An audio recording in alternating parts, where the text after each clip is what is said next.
எது? என்னை வெளி உலகத்தில் இந்த மனதின் வழி என்னை சென்று புலன் வழி சென்று அந்த புற வாழ்க்கையில் என்னை நிறுத்துவது எது?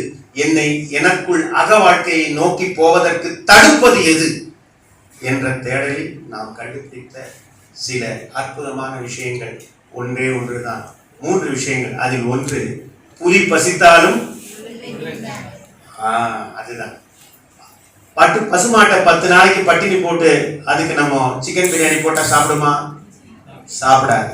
அது உள்ளக்கூடிய உள்ளுணர்வு அதுக்கு சொல்லுது, இன்னைக்கு 10 நாளைக்கு பட்டினி ஆயிருக்க, இன்னைக்கு நீ செத்துற போற, ஆனாலும் உன் முன்னாடி இருக்கிற உணவு உனது உணவல்ல, அதை தொடாத, செத்துரு அப்படின்னு சொல்லுது பாருங்க. அந்த உணர்வை பற்றி நிற்கிறது தான் அந்த அறிவை பற்றி உள்ளுணர்வு என்று சொல்லக்கூடிய அந்த ஆன்ம அறிவை பற்றி நிற்கிறதுனால தான் விலங்குகள் அற்புதமாய் மனிதன் வரை வந்தோம். ஆனால் இன்று உணவு விஷயத்தில் ஒழுக்கம் போயிடுச்சு. Food is not a matter of desire. It must not be based on likes and dislikes. It is a matter of discipline. நான் மது அருந்த மாட்டேன், நான் புகை குடிக்க மாட்டேன், நான் அந்நிய மாதரோடு புழங்க மாட்டேன் என்பதெல்லாம் எப்படி ஒரு ஒழுக்க ரீதியான விஷயங்களாக வைக்கப்பட்டிருக்கின்றதோ அந்த ஒழுக்கம் சார்ந்த விஷயமாக உணவு கருதப்பட வேண்டும். But today mind has taken the command over the soul, and every food of mine is literally based on what I like and dislikes, what I desire. So அங்கு தொடங்குகின்றது புலன் வழி வாழ்க்கை. உணவில் விழுந்தோம், நாக்கில் விழுந்தோம். எப்படி இருக்கு என் சாப்பாடுன்றத அப்படிதான் சொல்றோம் நம்ம. ஆனா வெளியில போய் பச்சையா போய் என்ன சொல்லுவோம்? சாப்பிடலன்னா என்ன ஆகும்னு கேட்டாக்கா, ஐயோ சாப்பிடலன்னா உடம்பு என்ன ஆயிரும்? நீ என்னமோ உடம்புக்காக நம்ம சாப்பிட்டா மாதிரி. நம்ம சாப்பிட்டதெல்லாம் புலன்களுக்கு தான். நல்ல வாசனை, நல்ல டேஸ்ட், நல்ல கலராக இருந்தது ஃபுட்டு. புலன்களுக்காக உணவு உண்டு விட்டு உடலை பாதுகாக்க வேண்டும் என்று நினைத்தால் அதற்கு வாய்ப்பு இல்லை. You have to eat for the body. இதுக்கான வாய்ப்பு என்ன? அப்படி இது தடைகள். ஒன்று உணவு, இன்னொன்று லைஃப் ஸ்டைல், வாழ்க்கை முறை. இந்த வாழ்க்கை முறை பகல் காலையில் சூரிய உதயத்தில் வாழ்க்கையை தொடங்கி சூரிய அஸ்தமனத்தில் தன் வாழ்க்கையை முடித்து உறக்கத்திற்கு சென்று விட்ட அந்த அற்புதமான வாழ்க்கை எங்கே என்று நமக்கு முதலாக ஐடி என்ற ஒரு விஷயம் வந்த பொழுது we started working according to the American timings. We started working according to the Britain timings. American டைமுக்கும் பிரிட்டன் டைமுக்கும் ஆஸ்திரேலியன் டைமுக்கும் நீ வேலை செய்யறதா இருந்தா தயவு செய்து அங்கேயே போய் வேலை செய். புவியின் ஒரு பகுதி இருளில் இருக்கும், அது நிலவின் ஆதிக்கத்திலே இருக்கும். அதை தான் இருட்டு. அந்த நேரத்தில் எல்லாம் ஒடுக்கத்தில் இருக்க வேண்டும். உனது உள் உறுப்புகள் அனைத்தும் ஒடுக்கத்தில் இருக்க வேண்டும். அந்த ஒடுக்கத்தில் இருப்பதுதான் ஒழுக்கம். அந்த நேரத்தில் உடல் உறுப்புகளின் ஒடுக்கத்தில் இருக்காமல் நீ பணி செய்ய தொடங்குவாயானால் அந்த ஒடுக்கமற்ற நிலை புலன்களில் ஒழுக்கமற்ற தன்மையை கொண்டு வந்துவிடும். 2 வாழ்க்கை முறை. முதலில் உணவு, 2 வாழ்க்கை முறை. 3வது நல்ல உணவு சாப்பிட்றாருங்க.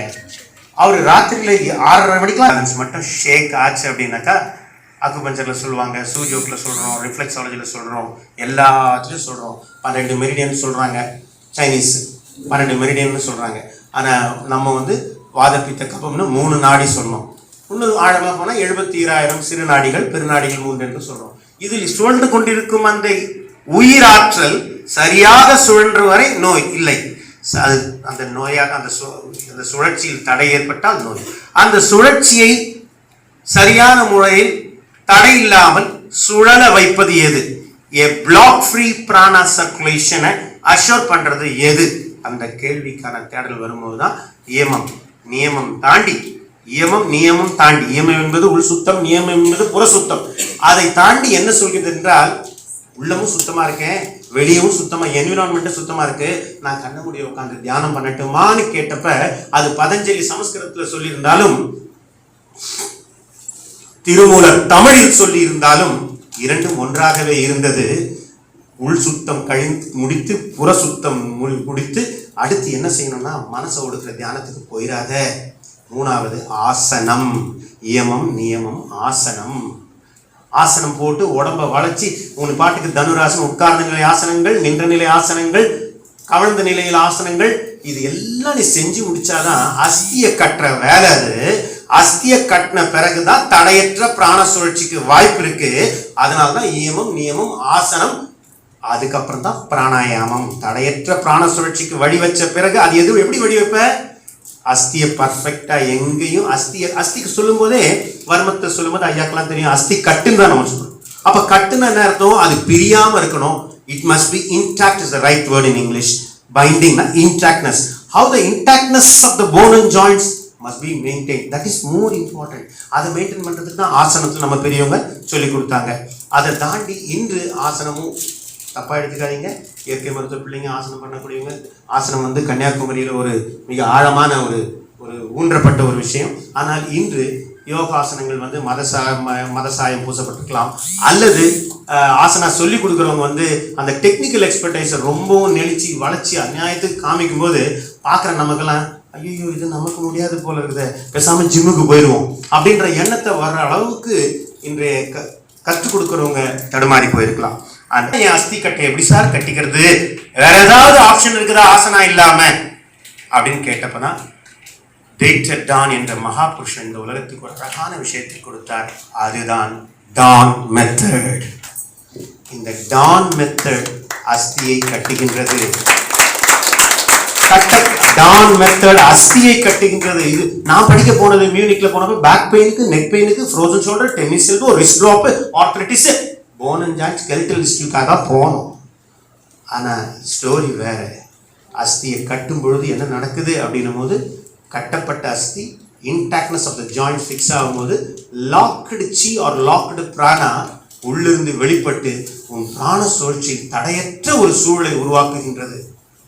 இது சயின்டிஃபிக்கா ரிசர்ச்ல அவ்வளோ ப்ரூவ் பண்ணியிருக்காங்க. பல்ஸ் பார்க்குறாங்க, ஆயுர்வேதிக் பல்ஸா இருக்கட்டும், சித்தா பல்ஸா இருக்கட்டும், அல்லது அக்குபஞ்சர்ல பார்க்கக்கூடிய அக்குபஞ்சர் பல்ஸ் ரீடிங்கா இருக்கட்டும். என்ன வித்தியாசம்? ஆயுர்வேதா சித்தா வந்தா 3 குதிரை எப்படி ஓடுதுன்னு பார்க்கணும், அக்குபஞ்சர் வந்தா 12 குதிரை எப்படி ஓடுதுன்னு பார்க்கணும். Organ based meridians. தடையற்ற பிராண சுழற்சி உத்தரவாதம். தடையற்ற பிராண சுழற்சி இருந்தால் தியானத்தில் புலன்கள் ஒடுங்கும். புலன்கள் ஒடுக்கம் தியானத்தில் அற்புதமான நிலையை செய்தல். உணர்வு என்ற நிலைக்கு நம்மளை உயர்த்தும். உணர்ச்சி என்பது மனித நிலையில் மிகப்பெரிய ஒரு தவறு. உணர்ச்சி வசப்பட்டது. ஏன் கூட பிறந்த அண்ணனை குத்திக்க? அவன் அண்ணன் உனக்கு தெரியாது? 2 பேரும் ஒரே தாய் வயிற்றுல பிறந்தவங்க தானே. கோர்ட்ல சொல்றாரு அவரு, இல்லை சார் அவர் கொஞ்சம் இடங்கமா பேசினாருக்கும் தப்பான வார்த்தைகள், அந்த நேரத்தில் கோபம் வந்தது, உணர்ச்சி வசப்பட்டு பண்ணிட்டேன் அப்படின்னு சொல்றாரு. நீ உணர்ச்சியின் வசப்படும் பொழுது மட்டும்தான் எல்லா தவறுகளையும் இழைக்கிறாய். அது உன் வார்த்தைகளால் பிறரை காயப்படுத்துவாய், அல்லது உனது செயல்களால் பிறரை முடித்து கட்டுறதா கூட இருக்கலாம், என்னவா வேணா இருக்கலாம். அனைத்தும் உணர்ச்சியின் வசப்படும் பொழுதுதான். ஆனால் மனிதம் உணர்ச்சியின் வசப்படக்கூடாது. அப்ப உணர்ச்சி என்றது தமிழில் அற்புதமான தமிழ்ங்க. தமிழ்ல பாருங்க, மற்ற மொழிகள்லாம் திட்டணும்னா நிறைய வார்த்தை சொல்லி திட்டலாம். ஒரு முழு வார்த்தை சொல்றதுக்கு திட்ட முடியும். இடியேட்டு சொன்னாலும் ஐடி, ஐஓடி 4 எழுத்து இருக்கு. ஆனா ஒரே ஒரு எழுத்துல ஒரு மனுஷனை கொடுமையா திட்ட முடியும் தமிழ்ல மட்டும்தான். ஒரு எழுத்துல, ஒரு வார்த்தையில இல்ல, ஒரு எழுத்துல. ஒண்ணுல அவரை நேரா முகத்துக்கு முகம் பார்த்து சீ அப்படின்னு சொல்லிட்டா முடிஞ்சு போச்சு. செத்துருவா, போய் நேரம் போய் செத்துருவோம். என்ன பார்த்து சீன்னு சொல்லிட்டானே அப்படின்னு. நான் என்ன பார்த்து சீன்னுட்டானே. அப்ப சீ என்ற சொல் அவ்வளவு ஒரு கொடுமையான ஒரு சொல்லா? அப்ப அந்த சொல்லுக்கு பின் தமிழ் கொடுக்கும் விளக்கம் என்ன?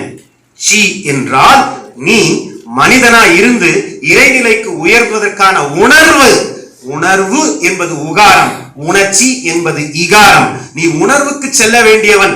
மிருகமாய் இருந்தாய், மனிதனாய் வந்தாய், இறைநிலையை நோக்கி நகர்கின்றவன், நகர வேண்டியவன். ஆனால் மீண்டும் அனிமல் இன்ஸ்டிங்ஸை நோக்கி நகரும் பொழுது உன்னை சீ உணர்ச்சிக்கு வந்துட்ட, அதனால உன்னை சீன்னு ஒரே ஒரு எழுத்துல திட்டிட்டு போ அப்படின்னு சொல்லி தமிழ்.